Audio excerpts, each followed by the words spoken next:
भारत धर्म, नीति और संस्कृति की धरोहर से सुसज्जित ये देश सोने की चिड़िया के नाम से जाना जाता था।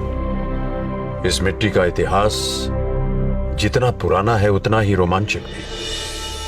उसी इतिहास की कुछ पन्नों से हमारी कहानी शुरू होती है। वेदों की कितनी शाखाएं हैं? इसके अनुसार वेदोक्त यज्ञों का अनुष्ठान ही वेद के शब्दों का मुख्य उपयोग माना गया है। सृष्टि के आरंभ से ही यज्ञ करने में साधारणतया मंत्रोच्चारण की शैली, मंत्राक्षर एवं कर्म विधि में विविधता रही है। इस विविधता के कारण ही वेदों की शाखाओं का विस्तार हुआ है। यथा ऋग्वेद की 21 शाखा, यजुर्वेद की 101 शाखा, सामवेद की 1000 शाखा और अथर्ववेद की 9 शाखा, इस प्रकार कुल 1131 शाखाएं हैं।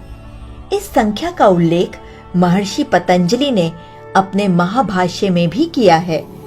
उपर्युक्त 1131 शाखाओं में से वर्तमान में केवल 12 शाखाएं ही मूल ग्रंथों में उपलब्ध हैं।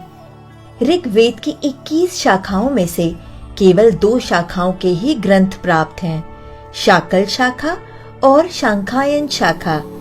यजुर्वेद में कृष्ण यजुर्वेद की 86 शाखाओं में से केवल 4 शाखाओं के ग्रंथ ही प्राप्त हैं, तैत्रीय शाखा, मैत्रायणी शाखा, कठ शाखा और कपिष्ठल शाखा।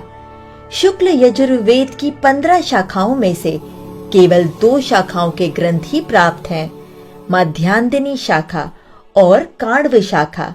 सामवेद की 1000 शाखाओं में से केवल 2 शाखाओं के ही ग्रंथ प्राप्त हैं, कौथुम शाखा और जैमिन्य शाखा।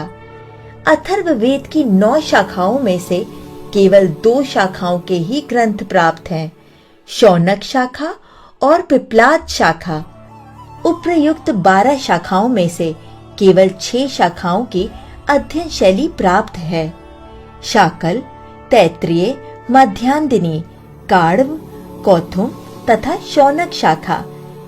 ये कहना भी अनुपयुक्त नहीं होगा कि अन्य शाखाओं के कुछ और भी ग्रंथ उपलब्ध हैं, किंतु उनसे शाखा का पूरा परिचय नहीं मिल सकता एवं बहुत सी शाखाओं के तो नाम भी उपलब्ध नहीं है।